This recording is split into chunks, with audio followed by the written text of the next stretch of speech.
Oi, meus amores.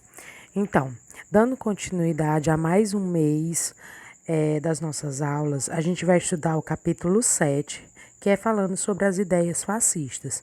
Então, nesse capítulo, a gente vai compreender as ideologias, estrutura e organização dos regimes totalitários e igualitários.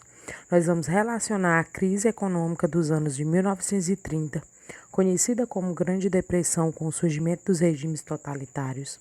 Nós vamos observar as estruturas do fascismo como ultranacionalismo e o etnocentrismo e o militarismo. Também vamos analisar o funcionamento do nazismo e suas características com a pangermanismo, o racismo, a eugenia, o antissemitismo e o anticomunismo. E vamos avaliar o salazarismo em Portugal e a influência que o fascismo teve no país. E, por último, a gente vai entender o franquismo como ditadura totalitária que se estendeu de décadas na Espanha. Então, vocês vão abrir o livro na página 100. Nós sabemos que existem dois tipos de regime político, que é o regime capitalismo e o socialismo. Eles não querem nenhum e nem o outro. Daí, passaram a criar o fascismo e o nazismo. Então, assim, na Idade Contemporânea, no século XX, houve o chamado nazifascismo, onde ele tem o tipo de definição que é um tipo de governo característico de alguns países no período entre guerras, que foi um período que aconteceu entre 1918 a 1939, onde ele coloca aqui, ele cita aqui principalmente na Itália, na Alemanha, Portugal e na Espanha. Então, vocês vão abrir o livro na página 108, que nós vamos começar a estudar um pouco sobre o fascismo. Então, no capítulo anterior, nós vimos que ocorreu uma grande crise econômica nos Estados Unidos, que foi em 1929, e que se espalhou por todo o mundo. Então, para combatê-la, o então presidente, a gente sabe que Franklin, ele adotou em 1932 o chamado New Deal, que a tia explicou na aula passada, que foi um plano que propunha a intervenção do Estado na economia do país. Então, nesse momento, os conservadores eles combateram essa política, pois eles tinham medo de que o Estado se fortalecesse. Mas o que foi que aconteceu? Os comunistas eles diziam que a burguesia foi a grande culpada pela instalação da crise, que a União Soviética não foi atingida porque seu regime não era capitalista. Então, nesse capítulo, nós iniciaremos tratando sobre a formação e o desenvolvimento das ideias fascistas. Só que primeiro nós precisamos manter o foco na história que antecede e que é contemporânea aos paradigmas que o fascismo tentou solucionar. Então, nesse momento, a gente vai entender o que é o fascismo. O fascismo em um contexto muito histórico e social, ele é uma corrente política que teve início na Itália, opondo-se ao liberalismo, ao socialismo e às democracias. Então, surgiu no período entre guerras e abriu caminho para o surgimento de diversos outros movimentos e regime da Estreita. Então, o presidente Franklin, né, ele se elegeu por 3 mandatos consecutivos. Só que ele tinha uma popularidade extraordinária e pelo rádio ele difundia suas ideias, conseguindo o apoio da sociedade. Só que o que acontecia? Como consequência, o partido dele, né, que era o Partido Democrata, do qual ele fazia parte, tornou-se o porta-voz da população carente. Então, aos poucos, os Estados Unidos estavam se livrando da crise, só que havia ainda muita coisa para fazer. Por quê? Porque o clima de instabilidade continuava em toda a Europa. Então, o que acontecia? O fascismo, com o tempo, ele foi associado a qualquer sistema de governo que, de maneira semelhante ao de Benedito Mussolini, exalta o homem em relação à mulher, usando modernas técnicas de propaganda e censura, fazendo uma severa arregimentação econômica e social e cultural, sustentando-se no nacionalismo e, em alguns casos, até na xenofobia, privilegiando os nascidos no próprio país e apresentando uma certa apatia ou diferença com os imigrantes. Então, assim, os partidos comunistas europeus naquela época, eles elegiam um número cada vez maior de deputados para ocupar o parlamento. Então, assim, esse regime político assustava muitos empresários e os banqueiros e até industriais. Por quê? Porque eles desconfiavam de que, pela forma como esses impasses caminhavam, deveria ser difícil haver uma revolução socialista. Até porque, né, segundo eles, esses comunistas eram que influenciavam a população a lutar contra o capitalismo. Então, a crise da democracia. Então, quando após a Primeira Guerra Mundial a Europa parecia ter alcançado as condições para a consolidação da democracia, vários fatores acabaram para favorecer o desenvolvimento dos regimes autoritários. Entre eles, a gente vai ver bem nessa imagem os cinco pessoas que fizeram parte desse ato, que foi Benito Mussolini, o Adolfo Hitler, Antônio O Salazar, Francisco Franco e Joseph Stalin.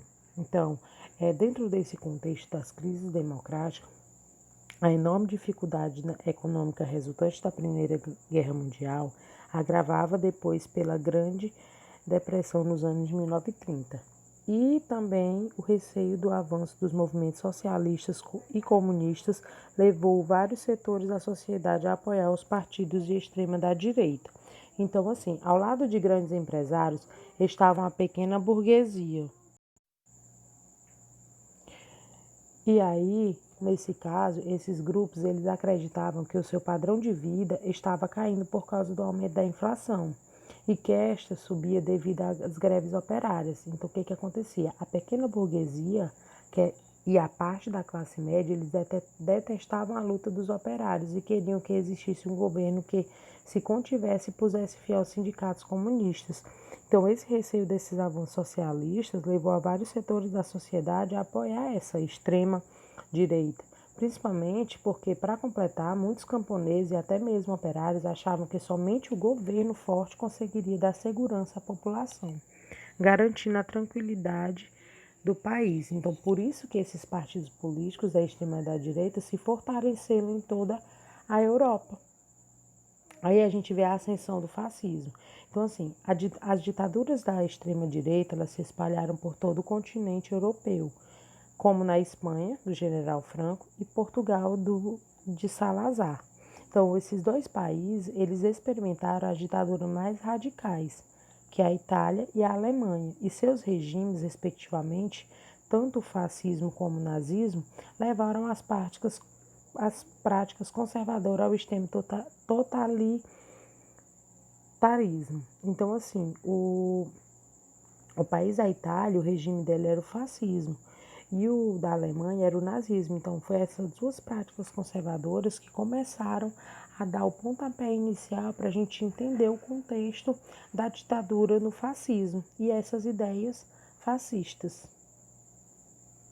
E com todo esse contexto histórico e toda essa introdução sobre o fascismo, eu pergunto para vocês sobre as ditaduras. A ditadura naquele momento de guerra foi uma solução para a crise ou um caminho para o abismo? Foi uma solução para que os países saíssem da crise e começassem a ter a sua economia financeira? Ou foi um caminho para a total destruição dos próprios países? Visto que tanto o fascismo como o nazismo, eles eram prática conservadora ao extremo do totalitarismo. Então, o fascismo, ele incorporou, tanto como o nazismo, ele incorporou e deu significado para símbolos já existentes, ou seja, um símbolo do movimento que era influenciado na antiguidade romana, principalmente pelo lado das ditaduras, algo severo, algo impondo para ser, como é que eu posso dizer, para ser seguido. Então eu deixo essa pergunta para vocês: ditadura, ela foi uma solução para a crise daqueles países ou um caminho para o abismo? E aí a gente dá continuidade se perguntando: quando surgiu o fascismo? Então, o fascismo ele surgiu em tempo de crise, nas dificuldades econômicas e sociais do primeiro pós-guerra e na Grande Depressão dos anos de 30, quando as elites políticas se mostravam incapazes de integrar as massas através da organização democrática, parlamentar e face ao crescimento socialista ou comunista e fascismo paralelo, assustando as crises e classes médias. Então, E aí a gente entra colocando as ideias fundamentais do fascismo. Elas são destacadas em 11 pontos. A gente sabe que a palavra fascismo, ela se origina do italiano fácil, que quer dizer feixe de varas. Então, assim, ela utiliza um símbolo do movimento como um feixe de varas e uma machadinha.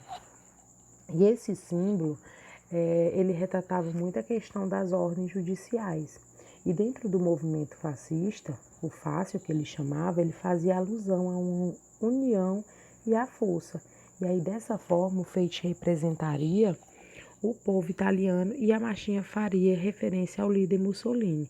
Então, vocês podem olhar aí na página 110, lá em cima, mostra a imagem do símbolo do movimento fascista baseado em antigos símbolos romanos que representa a ideia da força e da união. Então, assim, as ideias fundamentais do fascismo, a primeira ideia que ele destaca é a concepção fisiológica. Por que concepção fisiológica? Para alguns fascistas, um regime democrático não teria força suficiente para salvar o país das crises. Então, assim, segundo ele, o governo, exercido com autoridade por um líder patriótico, ao contrário da democracia, poderia acabar com a bagunça feita por muitos opositores e promover o progresso da nação. Esse era um tipo de concepção fisiológica. Tinha também chamada questão de concepção espiritual, que vinha através de um ser superior. No terceiro ponto vem a concepção positiva da vida como luta.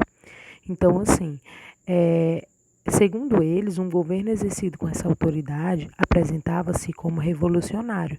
Então, assim, os fascistas eles propunham modificar a estrutura da sociedade e por muitas pessoas se deixavam envolver por seu discurso. E aí entra o quarto ponto, que é a concepção ética. Essa concepção ética, não havia democracia, né? Existia um único partido e ninguém pode contestar o governo. Também eles colocam que entra a questão da concepção religiosa, um pouco de Deus, e a concepção histórica e realista, que é voltada para a história de todo o país, dos efeitos que foram causados pela imposição desse governo, o indivíduo e a liberdade. Fala também da questão da concepção do Estado corporativo, fala da democracia, da concepção do Estado e da realidade dinâmica. Então, vocês colocando bem na página 110, ele vai abordar alguns aspectos em que o fascismo defende, dentro dessas ideias fundamentais do fascismo, que é o totalitarismo, que nada existe acima ou fora ou contra o Estado. E quem representa o Estado é justamente o poder fascista, ou seja, o próprio fascismo não pode ser contestado. Então, era o totalitarismo. Eles deveriam obediência ao governo. Aí tem o anticomunismo, né, que é enquanto os comunistas eles defendem a igualdade social, os fascismos eles não querem saber, eles desprezam essa possibilidade. Nós vimos aí o antiliberalismo ou autoritarismo, que a democracia ela não é aceitável dentro.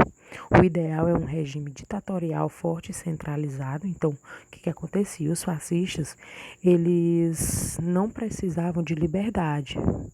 Então, se para os fascistas a nação não precisa de liberdade, mas de trabalho e prosperidade, o que só acontece no regime ditatorial.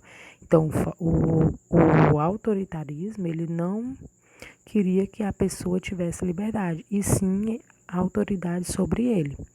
E a gente tem aí o militarismo, que é a valorização da luta e da guerra. Dentro do fascismo, também um aspecto é o nacionalismo, onde a nação está em primeiro lugar. Por isso, tudo deve ser feito por ela, pois os outros países são inferiores. Tem a intolerância, né?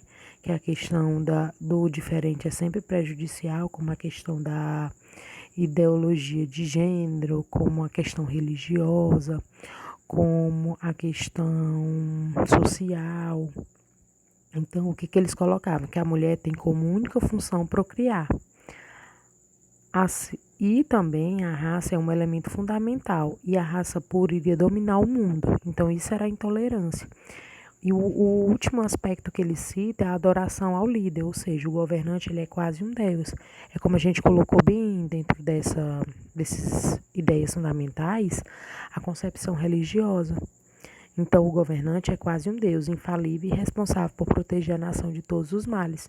Então, eles tinham a convicção de que seus ideais se espalhariam pelo mundo e o movimento crescia, dominando a terra. Então, essa era um pouco das ideias fundamentais dos fascismos e o que o fascismo defendia dentro desses seguintes aspectos. E aí, novamente, eu volto a perguntar para vocês: por que é que os movimentos de extrema-direita se expandiram na Europa após a Primeira Guerra Mundial? Então, o que acontece? Com o poder nas mãos, o Mussolini ele estabeleceu uma ditadura, né? Condenando qualquer ato de cunho contestatório, ou seja, ninguém poderia contestá-lo. Então, assim, por que é que esses movimentos se expandiram? A gente sabe que após a Primeira Guerra Mundial, vários países enfrentaram uma série de crises econômica e política. Então, nesse quadro de instabilidade, houve fortalecimento de algumas ideologias totalitárias.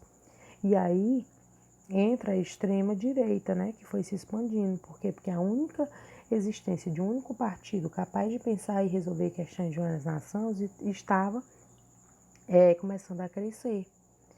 E aí o combate sistemático contra o fascismo e o nazismo começou a fazer uma realização de um importante movimento, principalmente quando o Mussolini, né, adotou algumas medidas, que foi as eleições fraudulentas, perseguição e morte aos opositores do regime, a imposição da censura aos meios de comunicação e os fechamentos dos partidos políticos.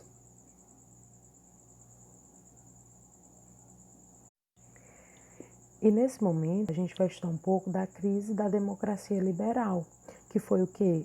Um pouco do entendimento de como ocorreu o fascismo na Itália. Então, assim como a Alemanha, a Itália ela saiu de uma guerra arrasada. Estima-se que cerca de 700 mil pessoas morreram e aproximadamente 500 mil ficaram feridas ou mutiladas por conta do conflito. Então, essa situação em que se encontrava o país impulsionava os comunistas e operários a protestarem contra o governo, fazendo greves, invadindo fábricas e fazendas. A tensão social chegou ao ponto de quase ter ocorrido uma revolução social no país. Então, vocês estão vendo nessas duas imagens o que aconteceu, o fascismo dentro dessa crise, né? Que foi a Itália humilhada, como eu já falei, e a Alemanha despojada. Então, esses foram dois problemas decorrentes da Primeira Guerra Mundial. A gente sabe que o Partido Fascista, ele reunia desempregados, ex-combatentes e policiais que eram pagos pelos grandes empresários para perseguir os comunistas e sindicalistas. Então, comandado por Mussolini, né, o partido ele se utilizava de violência física para concretizar os seus objetivos. E aí, nessa imagem onde vocês veem aí que a Itália humilhada, a Itália ela vivia em uma monarquia parlamentarista. Quem dirigia o país nessa época era o rei Vítor Emanuel III. Então, ele tolerava as manifestações populares, mas não atendia aos apelos do povo, uma vez que tinham acordos entre as classes dominantes. E aí, com medo de uma possível revolução socialista, que já dava sinais de que poderia vir a acontecer, né, porque a crise estava começando a ficar grande, a alta burguesia e a classe média conservadora, eles enxergaram o partido fascista a solução para os seus problemas. E aí foi o que aconteceu. Seria interessante, né, naquele momento, que o Mussolini ele contivesse o avanço comunista independente de qualquer prática que eles estavam utilizando. E aí, em outubro de 1922, o Mussolini ele estava disposto a conquistar o poder. E para isso ele organizou uma passeata pelas ruas de Roma, exigindo do rei a sua nomeação no primeiro-ministro. Aqui é uma das imagens, né, de um postal dos inícios do século XX, que trata das ruas de Nanópolis, um representativo do atraso econômico no sul da Itália. Foi uma das decorrentes agravos da crise econômica. Outro agravamento dessa crise foi que a gente pode constatar que foi os problemas com a Grande Depressão. Tem até assim uma chargezinha que diz o seguinte: Mama, por que é que estão tantas pessoas na fila? Estão desempregados. Aí o outro responde: muitas pessoas desesperavam. Pão, por favor, a minha mulher e os meus filhos têm fome, pago-lhe para a semana. Não tem de pagar já, também tenho de viver. Houve eleições, Hitler era o candidato do partido nazista. A nossa última esperança. Hitler, mãe, o que significa isso? Bem, eu vou votar nele, pelo menos tem ideias. Então foi um agravamento que ele coloca aqui como intitulado é na frente do fascismo, que aí a gente vai ver mais na frente o nazismo. E a partir de agora a gente vai estudar um pouco sobre o nazismo alemão. Então a ascensão do nazismo naquela época, né? O nazismo, ele, como eu já falei, ele ocorreu na Alemanha. Então, na Alemanha, o fascismo ficou conhecido como nazismo. E a partir de agora, nós vamos chamá-lo também de nazifascismo. Porque a palavra nazista ela é uma junção do nacional com o socialista. Então, assim, você está lembrado de que quando a Primeira Guerra Mundial acabou, em 1918, a Alemanha teve um regime democrático conhecido como República de Weimar, que durou em 1933. Então, assim, nesse período, apesar da liberdade política, a Alemanha viveu uma época difícil, repleta de dificuldades provenientes do Tratado de Versalhes.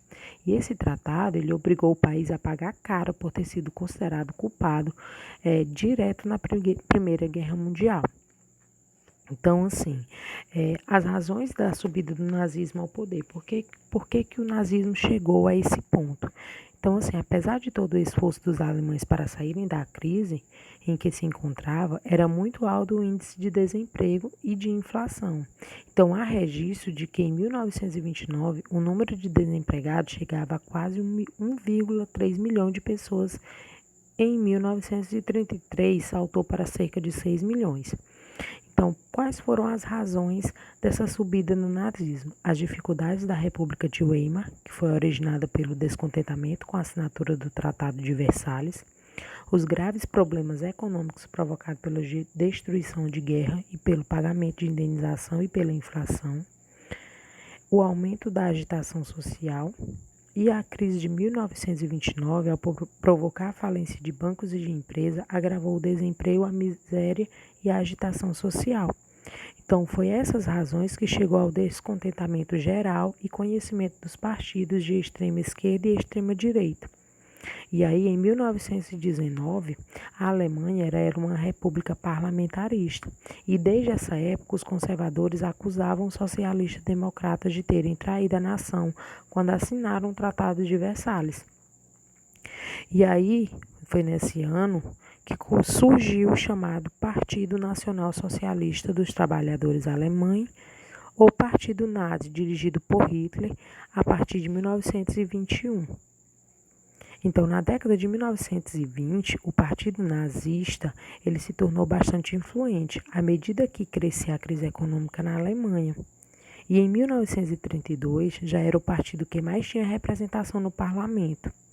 Mas foi em 1933 que Hitler pôs em prática o programa Partido Nazista, quando se tornou o primeiro-ministro do país, que foi nomeado pelo presidente da Alemanha, certo?